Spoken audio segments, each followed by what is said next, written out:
welcome one and all to Theme Park Vision. We are here at Dollywood on the off season. Of course, have a very, very exciting person with us, and we are just going to talk about all things Dollywood and maybe hopefully answer some questions that you and I have had.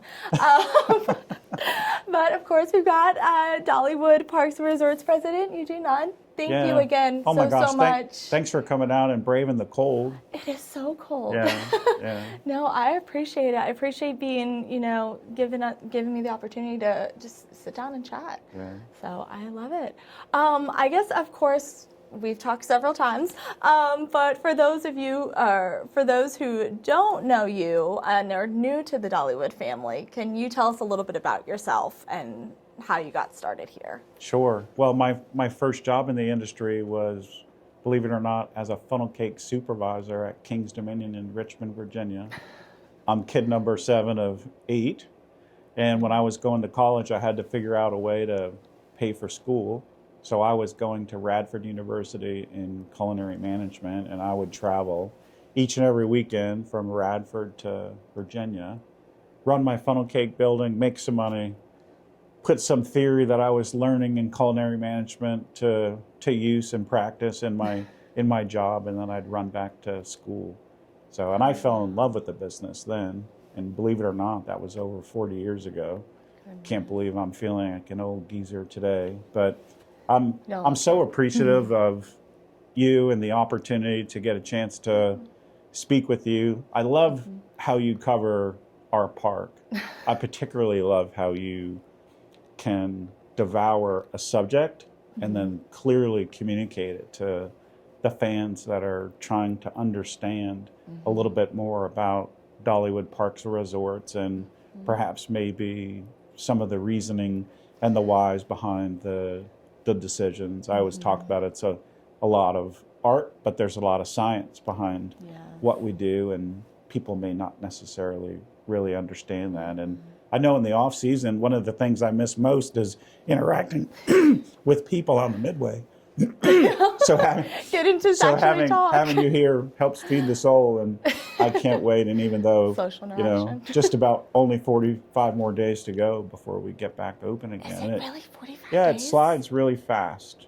It goes really fast. I feel like we just closed, but we've been hard at work with a lot of interesting projects in the off season. So excited. And I'm particularly excited. Maybe a little bit later on, we'll get out of this office and move over to Nightflight Expedition and let you see a little bit more about what's been happening since the park closed. I know you were here as the park was closing, so you sort of saw the progress from where we are, but now you'll get a chance to get a little closer to it and see a little bit more about what's coming with Nightflight. I'm so excited for that too. And yes, that's one of the reasons why, I had gotten into this to begin with, is I want to be able to help people and give them information, because everybody likes that why behind and just kind of knowing things and wanting, like you said, the science and know the technicalities. So I appreciate that you are so open and willing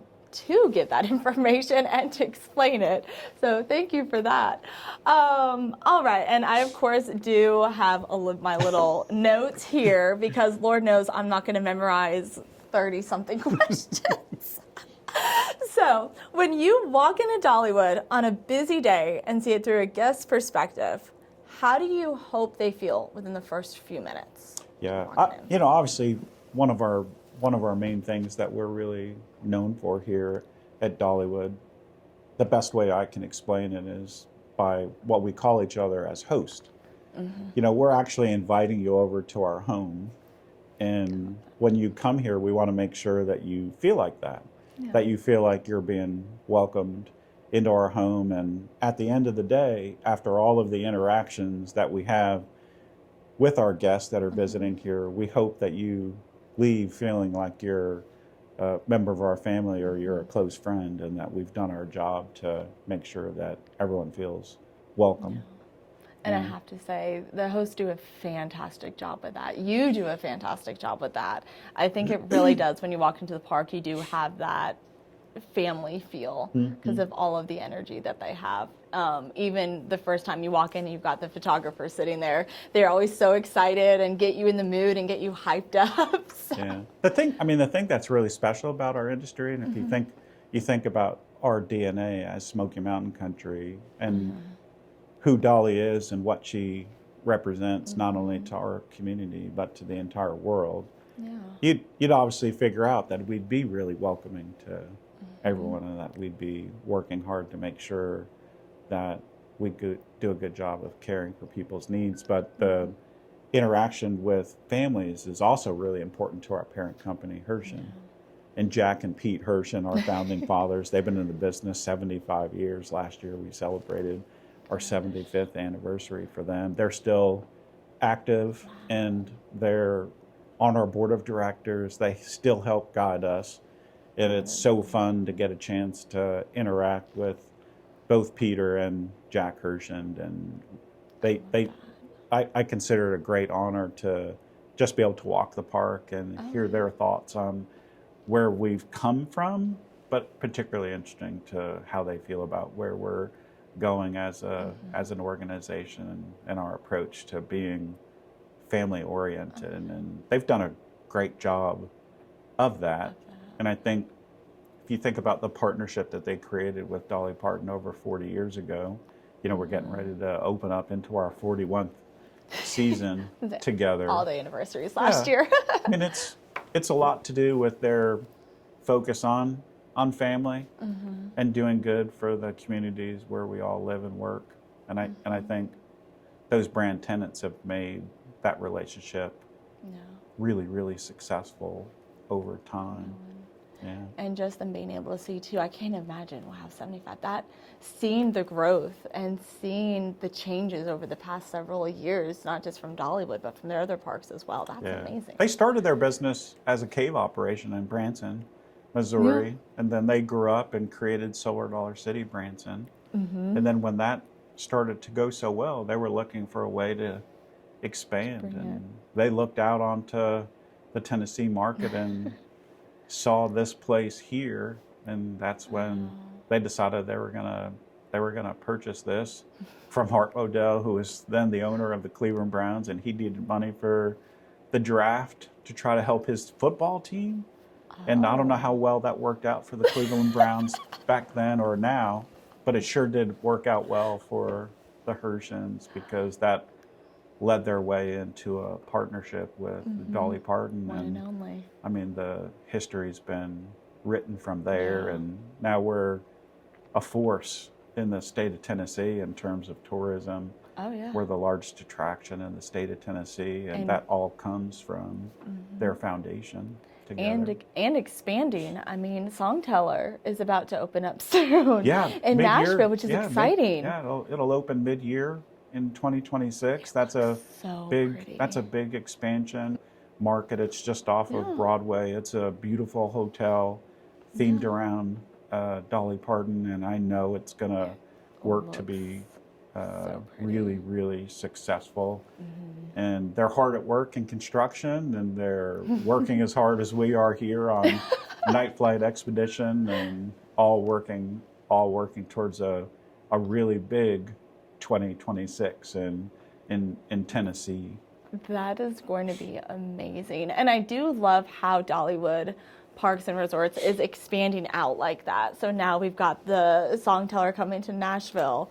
Maybe one day we'll get one in Florida or another state, something like that. But it's nice because you had that Dollywood experience and that Dolly Parton experience everywhere now. And I'm really excited to continue to see that growth. We all talk about wanting to put wings to her dreams. And she does such a good job of ideating for us, and she has such strong instincts, better than any business partner that I've ever had the pleasure of working for or with.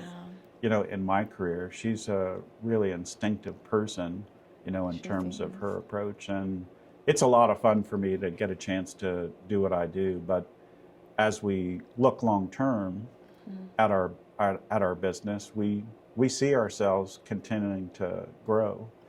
And make efforts in that, looking out I still remember back in 2023 when we were getting ready to open Big Bear Mountain in May, and really thinking about, oh my goodness, we're out of COVID, we're really hitting our mark and getting ready to put our foot down to say we're back. And that's what Big Bear Mountain represented to us. And just a few weeks after Big Bear Mountain opened, I was on a plane to Germany and the Netherlands hunting our next attraction. I actually rode the prototype to the conveyance system that we eventually chose to put into Nightflight Expedition. I went to the mock factory and rode the prototype in their factory for what eventually became the Nightflight Expedition conveyance system. So it's obviously long term, and we're always thinking about that. So if something's getting ready to open in spring of 26, it probably stands to reason that we're hard at work on what's coming in 29 and 30, and we have a view of our business all the way out to 2034 right now. That is crazy. And you have to think too, like when you say that, I'm thinking, not only does that mean you guys are thinking like creatively and all of that towards the future, but then you also have to be thinking of financing going all the way to 2034. Like that's quite a few years away. Well, we're obviously a business, and we pay for our investments the same way other businesses pay for their investments. We have to have a return to our parent company because money isn't free. No. And we actually have to pay our mortgage off as if you were buying a house, and eventually you have to pay off that ride. And then you have to be able to finance your new attraction or your new experience that you're going on. So there really is a little bit of a business, decision making that you actually have to make.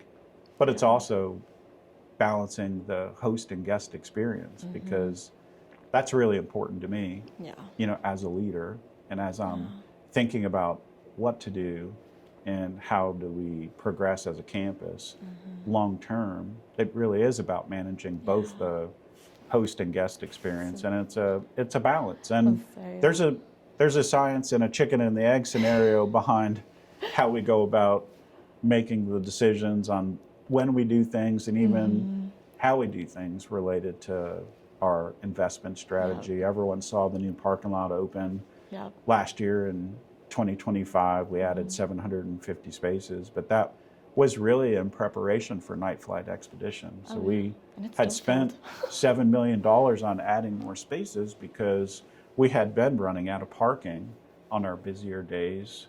That number floors me. And that you can't invite more people over to your house if you don't really have a place for them to park.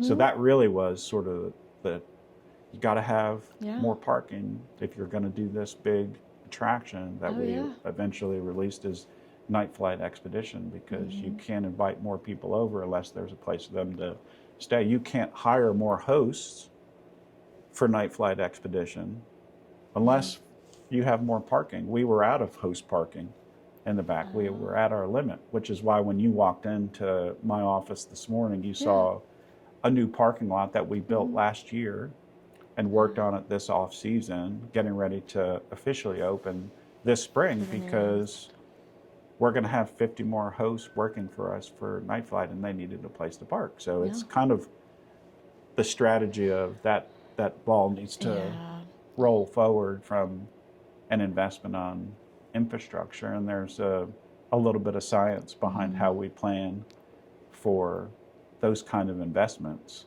And those things, even though they're infrastructure, they do require us to return money. The money has to come from somewhere. Has to be returned back to the company when we invested. So you have to be able to grow the top side of your business in order to afford the things that help you advance the new things, the new attractions, the new merchandise, all of those things. New food, new merchandise, same thing. They all require a return. And in order to grow, you don't have very many triggers. You either have to grow the top side of the business, grow your attendance, have more people come visit you, or you have to be able to convince them to spend more money with you when they're here, by enticing them on maybe new culinary items or new retail items that allow us to be able to return our money back to the company.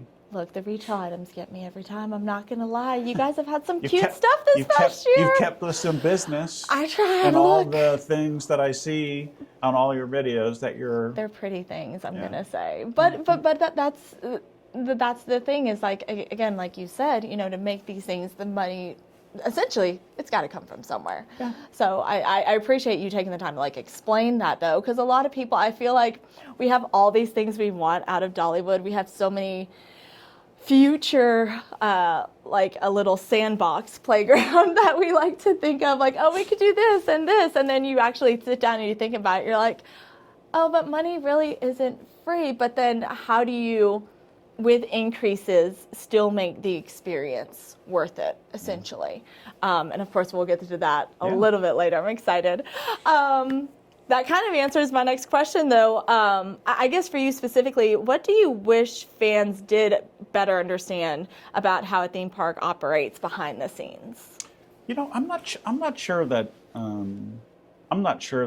I want them to understand more behind the scenes, because I really want us to represent a way for our guests to get away from their normal realities and kind of be free to have family time with and enjoyment with their friends and family. Yeah. You know, but we're always watching and trying to interact with our guests. We're always trying to observe the results of our actions and strategies, and to try to make sure that we give all the people that come here a voice in the process. That's why we do a lot of surveys within our environment. It really is to provide that foundational research to some of the decision-making strategies that get created, because voice of the visitor is always a really important component in that, because we're not our own target market. No. I mean, we're really inviting other people over. Heck, we have 25 different states in our parking lot every day. And we're inviting people from all over the United States, and a lot of times from all over the world, to come see and experience who we are and what we are. So for me, you'll always see our surveying as an important component in what's going on. And we have other research capabilities that give us insights to how people experience the property. There's lots of analytics behind how many people go see individual shows by time of day. Yeah. These are all things that are the data-driven things that you have to spend time watching over and looking at, because that's the data that helps guide the decisions on how we evolve as an organization. And you love festivals, and you know each of them have their own storyline and their own theme and their own approach. But over time, you want to be as efficient as you possibly can with the resources that you're spending towards the guest experience, and you want it to be a high utilization.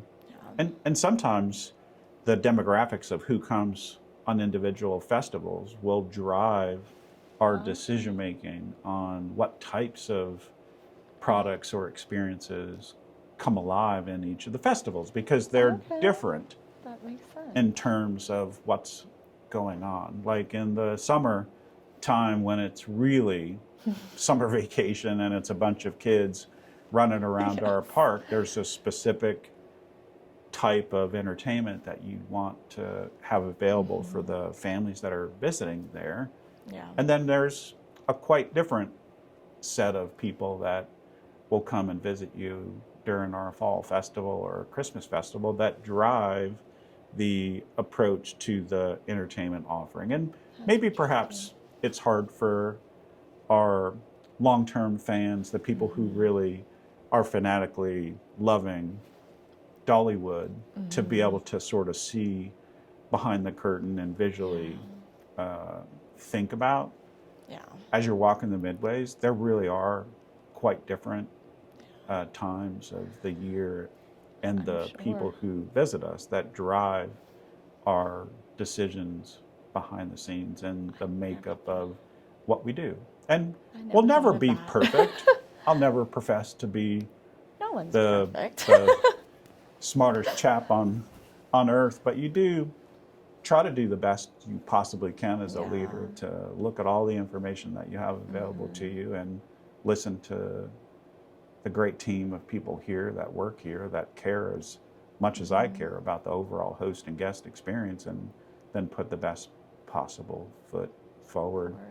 So I guess my takeaway would be, everyone that's out on your channel or gets a chance to see it, I hope that they see that we really do care about the overall experience for both our host and our guest, and that drives us to make our decisions. And I think that is definitely clear in your parks. And it's interesting, though, you would mention the host. Do you take that host feedback into consideration? So, like, for instance, on days where it is really, really busy and maybe the host get overwhelmed at one point, or do you take that feedback into consideration, too? We do. We really do. And we survey our host just like we survey our guest. We have, Really? yeah, Okay. we have That makes an sense. ENPS survey, just same way we have Net Promoter Score surveys that help kind of score us in terms of our overall guest experience. We do the very same thing for our host, because that will help guide us in making the right decisions on how we as leaders can support the host. Because I often say, you can't give what you don't get yourself. It's difficult to really care for the experience of our guest if you don't have a good host experience. And so we pay particular attention, to that, and that really influences what we do overall. Like, we constantly are looking at our operating calendar. I mean, I know everyone out in the universe so excited is trying when I to, saw it a few weeks ago. Everyone out in the universe is trying to figure out, well, why are they doing that? Why are they opening longer on those 37 days that are on the calendar, though, that they're opening at 9 and go to 11. It's really about the data behind when people are visiting, and to care about both the host and guest experience, spreading and having more time to experience the park on those busier days will help spread out the crowds a little bit. You'll be able to you'll be able to have the ability to have more rides and more shows on a busier time of the year. Spring break comes the same time every year. Fall comes the same time. Fall breaks come near the same time every year. So does Christmas. The last 2 weeks of Christmas are always going to be our really busiest time of our operating calendar. So we know that. Okay, well, let's try to change our approach. But those things don't come free, because when you add operational hours, it adds expense. So maybe you'll look at your operating calendar and know that when August is here and people are starting to shift back to getting ready for school, and there's less people on property at night here, perhaps that's a more efficient way of delivering a better overall guest experience for the entire operating calendar, but still give the opportunity for others to experience the park, because not everyone goes back to school like Tennessee goes back to school early. We're open for others that go back after Labor Day, but we have to also care for our hosts, because we can't overwork them so much that I'm sure they appreciate not being overworked. They can't deliver a good experience. So it feeds, all these things come, back and forth in terms of, why we do what we do. And sometimes people understand that, and sometimes they don't. But we are over here trying to make the best possible approach to the overall experience, and do it in the least risky way that we can from an expense perspective. I mean, even cutting back the hours in some parts of the year helps us afford to do things like Boo Bash, which is a test for us. And I think it's going to work, and I think it'll be really fun. I think the exclusivity and the different components that'll activate during Boo Bash that'll be different than our normal operating times will, I think, really make it worthwhile for people to show up and purchase that separate gated ticket for Boo Bash, because it's going to be a unique and exclusive event. And, you know, quite frankly, we're going to cap the attendance. So it's going to be a way for us to make sure that we show good value to the guests that are coming in during that period of time. It'll be a great opportunity to ride our rides with a lot less people in line, and perhaps even more frequently than you would during regular operations in a more condensed period. So we're looking forward to seeing how that works for us this year, and I could easily see that evolving, not only in the future into more days, you know, for Harvey's Boo Bash, but perhaps maybe some other times of the year that might be fun to do. More nighttime experiences like that. No, and I think that's so, I'm actually so excited. And I love how you said unique, because I think that's one thing, especially for me, when I've done exclusive events at different theme parks in the past, that's kind of what I'm looking for is, okay, awesome. You know, there's going to be a little bit of a different, you know, price tag with it, but what is unique about this? Like, what different experiences do we get? And so I love that you use that wording, because that's kind of what, for me, I don't know about anyone else, but that's what I look for. Is what are unique experiences can I have that you can't have at a normal day at Dollywood? It would be, I am interested in Boo Bash. I'm very interested to see what happens with that. I love Halloween events or fall, fall. Yeah, it's the second most popular holiday in America. That makes sense, though. So I do have some questions regarding like Dollywood's culture overall. So how do you keep Dollywood feeling familiar for longtime guests while still surprising them? Yeah, I think it's a hard balance because we're constantly evolving, and sometimes it's hard to change. Like people, you know, when you're a fan of something and you start to see that evolving over time, it becomes really difficult sometimes to really understand why. I can give you an easy example, even going back to the original change in our parking lot. Yeah. When I first got here in November of 2019, the arrival experience wasn't that great. And it was not easy for our host, and it wasn't easy for our guests. And we used to back up on the Veterans Highway in a huge way. But that's because we didn't have the right kind of capacity available for the guests that were actually coming to the park. We didn't have enough toll booths. So one of the first things we really felt like we needed to do was to try to enhance the overall arrival experience. So we changed the stack space for the front gate arrival. We gave more toll booths, so we were able to have more transactions in the hour. We changed how people entered the park. We changed the loop of the parking lot because it was inefficient having our tram and public traffic interacting with each other. Right? It became not only a safety issue, but it became a little bit of an inefficient flow issue. It slowed us down. And then as you're thinking about downstream, all the changes to how we used to do security. I mean, we used to wand people in the park. It'd take a really long time. And that was hard. And then the gate system, the ticketing system that we had was slow. So that first year, we made that big evolution. We changed the flow of the parking lot. We changed the loop. We have a private loop for our tram traffic. We treated our entire parking lot as one. We park people differently to make sure that we can manage the flow on the way in. And we basically cut the amount of time that someone spends in the parking lot in half. And we used to serve about 3,800 people an hour to go from tolls through the front gate. And now our record's 6,900 in an hour.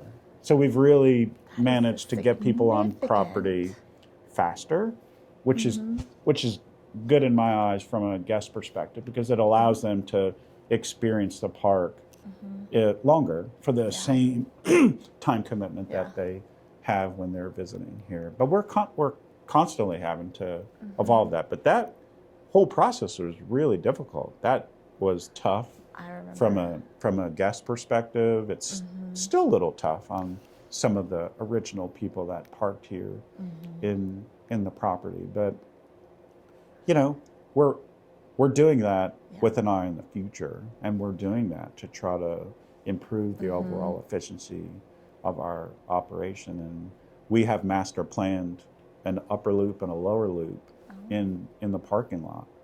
Okay. And we know where our expansion plans are for the I call it the upper loop, you know, where we added the 750 spaces in 25. Well, we have it all ready, architecturally drawn for the rest of the parking lot expansion. We know where the additional roads are going to be. We know when we'll activate an upper tram loop and actually have transportation the same way we have transportation in the lower loop as we start to push out and add more parking. Over time, we'll have transportation added to the top. Right now, it's still very walkable, but if you add another section, it becomes unwalkable, and then we'll have to have transportation plans to add the upper loop transportation to make it easier for our guests to go from the front gate to the back gate.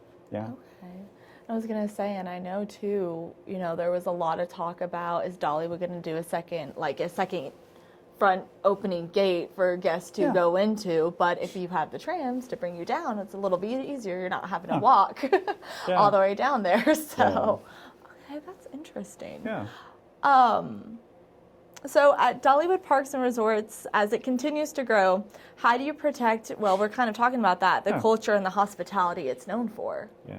I mean, you really have to balance what's going on, and you have to look at what's going to make you a long-term success and sort of solve the challenges of the day. And our town's not getting any bigger. We still only have about 90,000 people that live here. So in terms of finding staffing in for the correct number of hosts to work here at the property, it becomes a real challenge for our HR team to deliver on that. And we built a couple of dormitories, you know, after I first arrived, to try to give us more space to be able to recruit the same way we recruit our guests from all over the country now. We recruit our hosts from all over the country, and that we have, you know, we have hosts that come from all over the world to work here. And it's really because you have to balance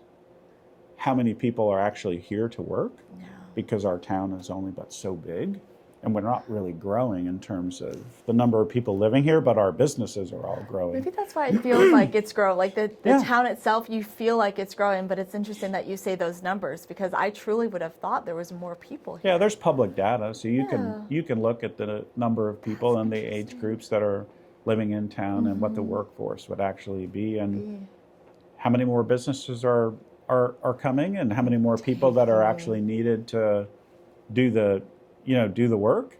And that means you have to change your recruiting strategies and approach. And that's why we built the dorms here, because we needed to be ready to, when you're, again, welcoming more people over to your house, you have to sort of change that. But as you bring new people in, you have to really make sure that you're teaching them the hospitality way of our approach here at Smoky Mountain Country. And we've won lots of awards, and I'm really proud of the results that the team produces in being one of the friendliest theme parks in the country. But it takes a lot of commitment from the team to make sure, as you bring new people in, you train them, that you have to train them in the right way, and you have to train them on what the hospitality experience actually is, and what you're trying to offer the guests that are coming here.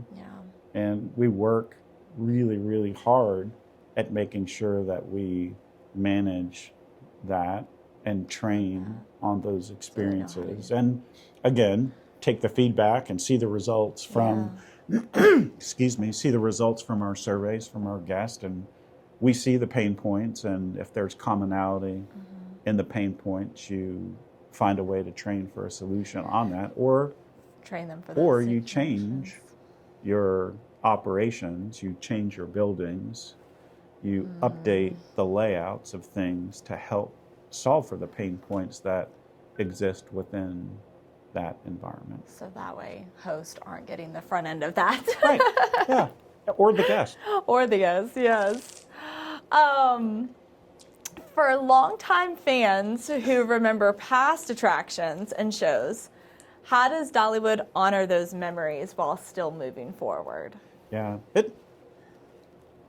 the historical aspects of what we do are really, really important. And not only from an attractions perspective, but if you think about our entertainment programming, it's also really, really important. And probably an easy example of that is if you look at what Play On represented to us, right? That was a sort of an historical run of all of the popular shows that existed at Dollywood, and I think it turned out to be really great. The show was actually nominated for Best New Show in the theme park space, so I'm really excited about that for the team of people that were delivering that show in entertainment. For them to be nominated like that says really, really big things for their commitment to deliver on that. But that was a way for us to honor some of the history, involved in the show programming, which is good. But you also have to sometimes make changes that are difficult for people to understand why. I remember the old tunnel when I had to take out the old tunnel. Infrastructure-wise, it had become unsafe. All of the hill was sliding, all the dirt from behind the structure had slid, and it was on the structure itself, and it wasn't built for that. And it had become apparent that there was no way to actually correct the tunnel and make it a safe passage for our guests. So I had to make the tough decision to take the tunnel down, and actually we moved out 40 truckloads of dirt when we did that. That was sitting on top of the structure. But now that it's eased off, and we've secured the hill in the right way, and now made it a focal point with our new sign, which just gave us a great opportunity to evolve and celebrate that famous history, that famous shot of Dolly visiting Hollywood and saying, if you move that H out of there and put a D, we're in. And that's, so it's really, that evolution was tough. Yeah. That was hard for people to understand. Change. And maybe I didn't do a good job of explaining the safety aspects of the decision at the time that we did it. And, that's on me. I could have done a better job of that. But that's really the reason why we had to do that. But you have to keep safety in mind. That was a soft, I call it soft erasing. Sometimes you have to soft erase things in the environment just so you can kind of improve the infrastructure, because we're well built for 1 million, but as we grow and we're crossing 4 million people that are visiting our campus in a year now, it really becomes a challenge in terms of being ready to handle the guest in the appropriate way. And that means sometimes you have to evolve. Because I like the way you phrase that, like the park originally, when it was built, the pathways, all these different things, was not originally built for the amount of guests who are coming into the park as now. And I'm sure with Nightflight, it is just going to continue to increase. Yeah, I'm sure we'll see a lot of fun attention. Oh yeah. In the industry from Nightflight coming, so I'm really looking forward to it. I'm interested to see how the increase is. So when we spoke at the last content creator event, the local content creator event, about the opportunity for guests to recognize outstanding host, you shared how meaningful that feedback was. Are there any updates that you can share on how that process may have evolved since then? We're trying to work through our technology, and I think there's a way for us to evolve that to be on our app. And we're working with our corporate design team to work through the technology request on how to best do that. Until we make that a little bit more efficient, everyone should know still that's available in a little bit tougher way, but in a non-technology driven way going by guest services at any time to be able to congratulate a host and do a small write-up is still very possible. You can actually also email us and into our contact center and be able to send that compliment through that way. And we take time to make sure that the host find out about that, and we celebrate those unique and special interactions with our guest and through a program of what we call Blue Ribbon. And we have Blue Ribbon functions throughout the year at Dollywood where we'll bring hosts together that were recognized by our guest for extraordinary interactions. And some of it might be how they handled a safety event. Someone gotten sick, someone was having a seizure. They showed great care and preparation in helping them grow. But sometimes it is about the interaction that our hosts do such a good job of delivering. And we'll have a ceremony and we'll read the actual letter, and there's a nominating committee around all of the things that come in. And I thought that a fun evolution, for that might be a way for us to present a different name tag for the hosts that actually get nominated for a blue ribbon and get awarded a blue ribbon, that we find a way to present that visually for the host to get recognized, but also for our guests to understand that this person did something special. Pretty spectacular, the host and the compliment system. I love that you're looking at doing it on the app. And I do have a question though, because sometimes if somebody, especially now with like the blue ribbon and knowing more about that, I love that, by the way, because I know the hosts appreciate that too. Everyone likes to be appreciated. For sure. Especially when they work really, really hard. So I love that you guys do that. So like, let's say like on social media, you guys post on various social media platforms. Can guests like post on there if they have a good experience with a certain host, or would you prefer it to stay? No, I mean, we obviously watch a lot of channels. Yeah. That's, I mean, you sort of can see where people's heads are when you're scanning the social channels. And sometimes I'll see good comments on host and their experiences, and sometimes we'll see bad interactions that get posted online, and both are important to know and understand. We hope that we have vehicles here at the park that it doesn't have to show up on social channels, but you can't really control that in a way. It's almost impossible to do it. To navigate all of that. Yeah, it's really tough. So sticking with the culture, and I'm really excited about this question. With so much music in the park, has Dollywood considered creating more signature background music, like the unique sounds of Wildwood Grove, Mystery Mind? When you go over to that area, it has its own background music. So hearing it could instantly transport guests back to that experience. I think of, you know me, I also am a Disney person. Yeah. There's a specific radio channel for that with just Disney background music, and it transports you back to that experience. Yeah. And so, I mean, music obviously is a really important component of who we are and what we are because of our boss, right? So if you think about that, you probably have noticed over time that we're working on adding a more controlled, centralized sound system. It actually still not even is complete as an entire loop. They don't interact together, and there are sections that are operating independently. But as we're adding more technology to the park, it gives us the ability to control the sound systems in entire areas and be more thoughtful about it. And then a great example would be at Christmas time in Craftsman's Valley at the chapel. Now you probably would go back and think about your experiences as you're walking through. If the singers at the chapel are playing, we actually send their music up and down Craftsman's Valley. And that really is a beautiful show.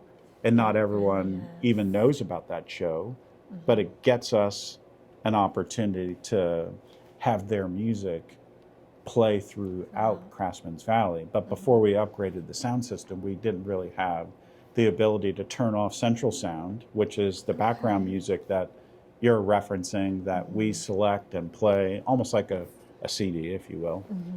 It's an easy way for people to understand it. We have tracks that are playing in support of our individual background music for each individual festival, for each individual area. But being able to pump a show sound into the area and let more people take advantage of the uniqueness of our show offerings is just a way for a more controlled technology available. And we make improvements every year. Like everything in life, we have to phase the same way you phase investments in your own home, in your own space. Not everything can happen all at once.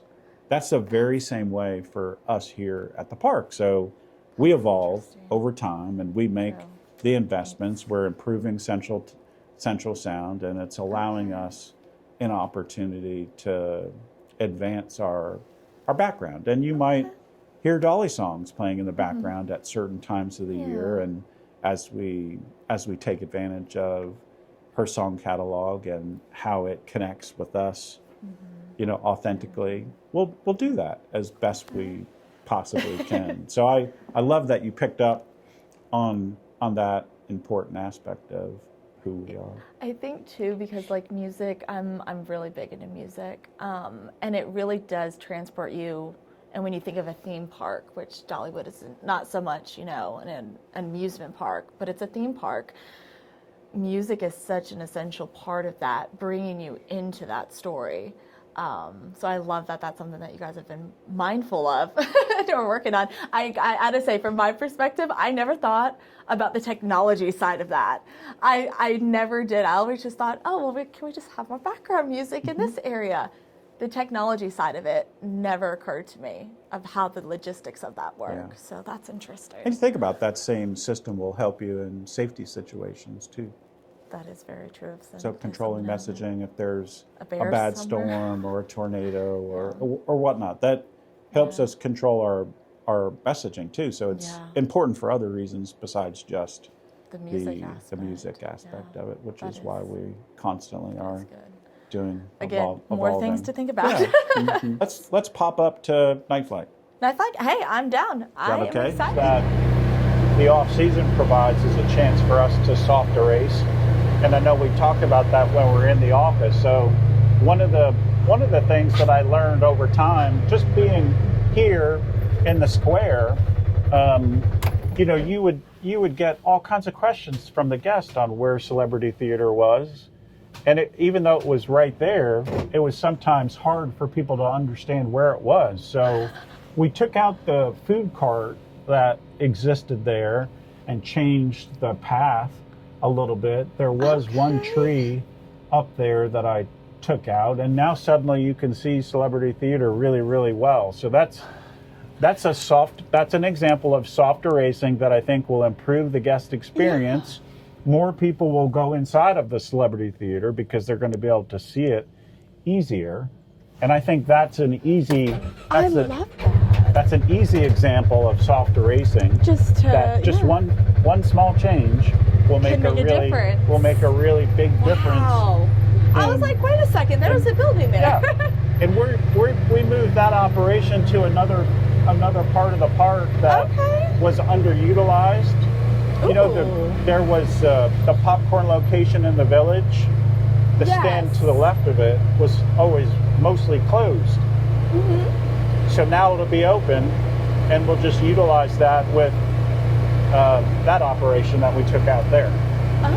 So we improved the guest experience, and we'll also allow them to see Celebrity Theater easy enough. So that I can say, hey, it's here, I'm here. Yep. And then bakery. We're resurfacing the Show Street entrance. This is always a really important part of the overall experience. For us, but it takes a lot of care in the off season because 4 million people a year are walking on this area of the park. Got to make sure you keep up with it. Yeah, I'm really, really excited about what we're doing up in Timber Canyon that I'm going to drive you by as we head up to Nightflight Expedition. You know, we talked in the office, we talked about a lot about what I look at the infrastructure requirements of the park and the overall guest experience. And one of the comments that I saw a tremendous amount up in Timber Canyon was the lines at the bathroom. Yeah. You know, because it didn't have a lot of capacity. It was one of the smaller bathrooms that we had on property. So this off season, we're actually doubling the size of the restroom at Timber Canyon. Oh, that's that's one of the projects that is underway, and I think that'll really improve. That'll help. You know, the area a lot.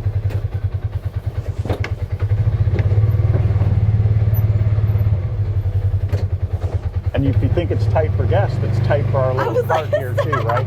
It's time for us to. But it's better than walking you in the freezing cold. You know what? I have to say, I greatly appreciate that. It is super. It is bitter cold. It is super cold. It is. And there go the Christmas. They might have blocked us out of this. I might have to go the other way. Yeah. When you think of all of these changes, like when you think of Dollywood 10 years from now. Yeah. You know, we talked, I think you said 2034, right? Mm-hmm. So when you think of about 10 years from now and all of the changes in the theme park industry, where do you feel like Dollywood is with all of that? I think we're really focused on being authentically Dollywood. And I don't think that you'll see us change our approach in our business. I think we're always going to be really, really focused on being a great place for families to come spend time together.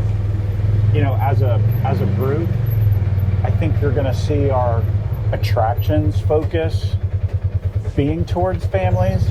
You always see people talking about, oh, I wonder if they're ever going to do a Giga coaster, or are they ever going to do another aggressive coaster like Lightning Rod? And probably not in the near term are we going to be thinking about doing that, because it's not really who we are as an organization. We're really focused on, you know, being great for families, and I want people to be able to experience rides and attractions together. I love that. And a ride like Lightning Rod or a Giga coaster would separate us from others. Yeah. Because not everyone's going to do that. No, my 78-year-old grandma can't get on that, but she sure is excited to get on Nightflight. So. And you know, she would probably have great fun on Big Bear Mountain too. She has. She's been on it. She loved it. And I will say, from you talk a lot about family. For me, getting to spend time with my grandma and go on these attractions and share those moments with her is so much fun, and it's so much fun for her too. The joy. Love that. It's the best. So look at there. Oh! Yay! I'm sorry. I seem way overly excited. Oh, they're here. Have they been here this whole time? Yeah. They're still shipping. No. It took us a ridiculously long time to figure out the WWG was Wildwood Grove. Oh, they're so pretty though. Those are legitimately some of the best themed boats Oh, I love them. I have ever seen. Even if you compare Disney Universal, those are incredible. You can tell the creativity side of this. Way than where you usually, come into the park through Wildwood Grove, but this was the most efficient way to get you up here. Without us. But one of the things that I'd really like to point out to you that's interesting, right here is the end of the path for Wildwood Grove. Yeah. And we had always master planned when we opened Big Bear Mountain that this was going to be extended, and we were heading out to Nightflight. So Wildwood Grove, right underneath the coaster, And you know, this green fencing used to be solid wood fencing. Yep. So you're going to be able to actually interact with Big Bear Mountain on your way over to Nightflight now. Oh, that's Which is going to be cool. So this will all be as a part of the entry portal. And we talked a little bit about like the sound and the background music and stuff like that. Will there be something that kind of starts to introduce you to this newer storyline as you go through as you start to progress into this area? Because I know when we originally when we did that construction tour, this whole area too. Is it really going to be a lake? Were you being serious or were you pulling our leg? No. Oh, it really is. Okay. Look at all the trash. Wow. Now, obviously, the sides are starting to form up. There's the green. Ha. Right? Love that. So you can really start to see it come together. And now that it has sides on the building, it starts to really look pretty big, doesn't it? It is huge. It was funny when we were on the train the last day. I was trying to zoom in and see where things like where the levels were, like when do you plunge down, when do you go from flight, and then you're going through flight, and then the mountain range, and then I was trying to figure all that out. A lot of care and consideration went into the queue line experience, and I think it'll be a very interesting thing for people that are going to be visiting, so they're going to be able to be inside the building. And so the queue experience is inside, which is great for a couple of reasons, right? So if you think about how hot it is here in the summer, right? People are really, they get really overheated. So a lot of the queue line here is inside. And that's on the first floor of the building. The queue line's the first floor. Everyone's like, this building is not really that big. Oh, it's really big. It looks huge. It's gigantic. I'm so excited right now. But I thought that would give you a neat perspective to see I appreciate it. The backside of it. Perspective, I think a lot of times when people that aren't in construction don't have a real perspective of how big things are. It's hard to see, even visually on paper, it's difficult to see. But this is truly a really big space. But if you turn around, I want to show you, you see a great view of all of the coasters at Dollywood from the entrance to Nightflight Expedition. So it's it's sort of a really cool view that we're going to be adding to the park, because you're going to come out from underneath Big Bear Mountain. So if you guys remember where the exit to Big Bear Mountain was, instead of making a left to leave Wildwood Grove, you'd actually make a right-hand turn at the exit to Big Bear Mountain, and you'll head right under the coaster and then head over to Nightflight Expedition. Your next experience. That's so fun. I love that. And then you had mentioned the lake there really is going to be a lake. That's a retaining lake. And if you think about all of the flooding that's happened in East Tennessee, that's a response from civil engineering to try to have some overflow available for water in the area. So this gives us an opportunity to fulfill our obligation. That came in after design, because we had obviously been working on this building since 2023 after we opened Big Bear Mountain. It's been that long of a project for us. But we're making really good progress, and I'm sure that you can kind of see the coaster track now sticking out of the experience now, and probably if you were to zoom your camera in, you could see a lot of coaster track on the inside. Now that's a word we really didn't use a lot in the first part of the entry of telling the story behind Nightflight. That wasn't a part of the seeding of getting people ready to go for Nightflight, but now it's kind of hard to hide it. But it's a really cool part of the overall Nightflight experience. Now the conveyance system is a mock rides conveyance system called Rocking Boat, and I first rode that in their manufacturing area in 2023, but it's evolved. But how we're using the conveyance system Rocking Boat is a lot different than their first application that opened last year in France.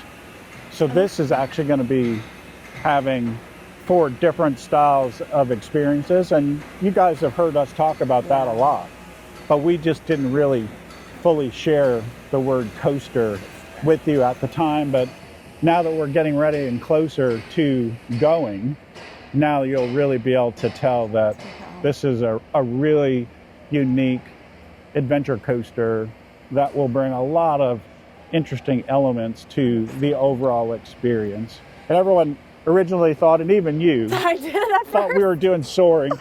And you know what? We kind of are, because we're going to have a really cool media experience associated with this ride. So we really have layered in a soaring-like experience as a part of this attraction. And then you're going to also have a really comfortably fun and thrilling coaster experience as a part of this. And that really unique feeling that the Rocking Boat conveyance system gives us is that 500,000 gallons of water rushing by your boat. Y'all did a great job hiding that, by the way. That is going to be a really thrilling part of the ride. But there's also plenty of other exciting things to come. And I can't wait for this to open. And we're still on schedule to open in spring of 2026. And I know especially for you, I was so excited to see every time that you did a video, you were trying to guess what we were doing up here. I've got one in the works. I so appreciated your approach to trying to figure it all out. So thank you so much for everything you did to look at this. It's fun. You guys made this, like, the marketing behind this was so much fun for me. I think it also built up the anticipation for the attraction. It kind of like there was little hints here and there, and then like the more we started doing more research, the videos of Cora and Jasper were so much fun. Because again, I think it just gave us all an opportunity to talk about it more, to anticipate, to speculate, but just to have fun too of what is Dollywood doing. So I do love that. And I love how you talked about the queue line being immersive. Is there, which I don't know if you can tell me, but is there plans for almost like a pre-show as well, like introducing you to the main storyline? Yeah, there is a big portion of the queue is a part of the show and is a part of the storytelling. Okay. And I think our studio and our chief lead on this, Erica, has done a terrific job of telling that story throughout the queue, and it'll really introduce you to the overall experience really, really well. Plus, it's inside, so that's gonna, days like today. That's fantastic. That's gonna be really good when we're shivering out here. I know you and I are out here and it's below freezing already, and we're getting ready for Snowmageddon to show up in Pigeon Forge again. But it's a part of construction in the wintertime. But when we're open in the summer, it'll also be great for our guests to be inside in air conditioning as they're experiencing our new attraction. Summertime's the only time I don't mind a water ride, I will say. I'm not a fan of getting soaked on rides, but I know you've mentioned in the past you have control over that. So a lot of that will come when we commission the ride and do our testing and adjusting. We'll be able to know how far to push the envelope in terms of how wet you'll be or how dry you'll be, throughout the overall Who gets experience. to be the test subject when you first start that to see how I'm sure I'll get a chance to ride it with our studio team a lot. Oh goodness, it looks this just looks amazing. And yeah, I love too where all the track is, and you can see that is so, and I think it's one of those perspective, like before the walls went up, it already looked huge. It looks ginormous now. Yeah, people always thought there's no way that's going to fit a big ride in it. And I think the levels too. You don't think about the different levels of track. Yeah.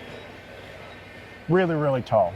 It's really, really tall. It is. And it goes and like we went to the backside, Wow. And so the queue line is somewhere way down. That's over at the door where That's where the that queue was- line started. Yep. That's the door into the building. The building. Oh. So it goes around. It You're going to does. walk around there, and that's going to be the main entrance. And Okay. again, you're going to walk down this street because Yeah. that's Big Bear Mountain. So that's Nice to where you're see it. coming. Yeah. I'm excited. Any chance we get to see Big Bear finally? Do we finally find Big Bear? I don't know. I don't know if you'll ever find Big Bear. Got to keep searching. When is like the plans for the whole building to be like enclosed? Soon. Soon. We're almost done putting the big pieces of track in. Oh, you got to get the rest of the track in first. I guess that makes sense. It'd be hard to put That's that in our a front little. door to get the track in right there. Well, another question that I have is regarding technology. We talked a lot about technology today. How do you feel like right now, Dollywood, how do you see Dollywood and technology enhancing the experience in the future without losing like the park's personal welcoming feel? Yeah, I mean, I think we're always going to try to make the guest experience a little bit more seamless, and as we evolve our technology, it makes that possible. And Yeah. like one thing that we're getting ready to change is evolve our photo system for the park. It's out for request right now. It's out of request for proposal, and they're going to be making that part of our journey for our guests a lot more seamless. They'll have the ability for facial recognition to capture their face on the rides. It'll automatically go to their account. They won't have to stand in line and purchase their photos anymore. They'll be able to get it automatically from the machine. They'll have their own personal QR code, and they're going to be able to walk up to the machine and show their QR code and actually download to their phone, because sharing that digitally is really, really important to the guests that are involved in that aspect of their visit. And the other really cool thing that Brandon has selected, because Dollywood led he was on Brandon, who handles our retail and games operations for Dollywood, was on the core team that selected the new version for the photo system. He also has worked out a way for some of the backgrounds of photos to be changed out easily. So there'll be a lot of different backgrounds like that. available to be able to flip out for a That's personal fun. choice from a guest perspective, which is awesome. Oh, that's And really fun. he's figured out a way to place cameras in unique places to take unique photos that you'd never be able to get your own selfie from. Okay. And it'll be driven on a camera associated with your QR code that'll take your photo from some pretty unique angles in the park.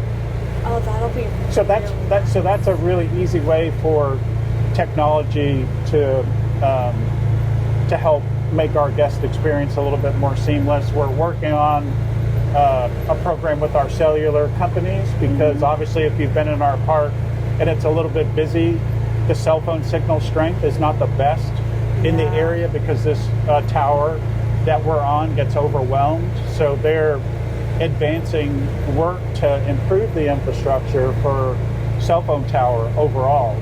And once that happens, we'll be able to advance our use of mobile app purchasing, through the app. So you'll be able to, purchase, not only purchase tickets to the park or season passes right on your phone, but you'll also be able to easily order your food online as well, like which that. a lot of people want to do. Some people don't, but a lot of people want to do that. And I'm one of those. we may be moving to a situation where we go to a cashless environment. Yeah. A lot of people are used to just using their card, to be able to make their purchases. That'll enhance the experience a lot, because there will not be a cash exchange at the register, so it'll make that transaction a lot smoother. A lot better. Now, I realize that not everyone will come with a credit card. Some people might not want to use their debit card, so we're going to have equipment throughout the campus that they'll be able to exchange and put $20 of credit onto a card, their physical Dollywood card, that they'll be able to keep in their wallet and use for their payment system.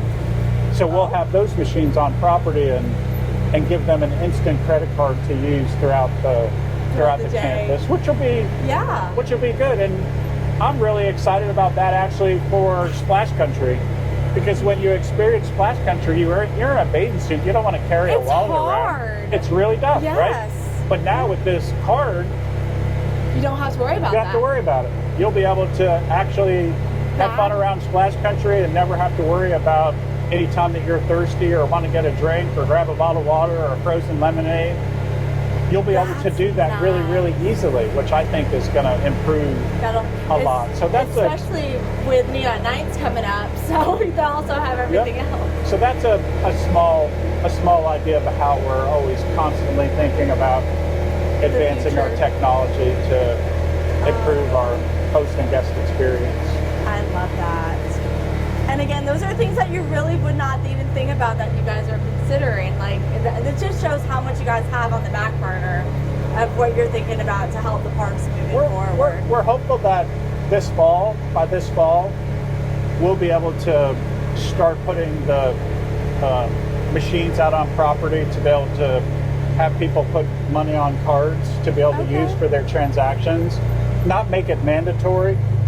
Still be able to accept cash at registers, but it'll give people time to start to learn the new technology and being able to get used to it. Yeah. And be able, I love that.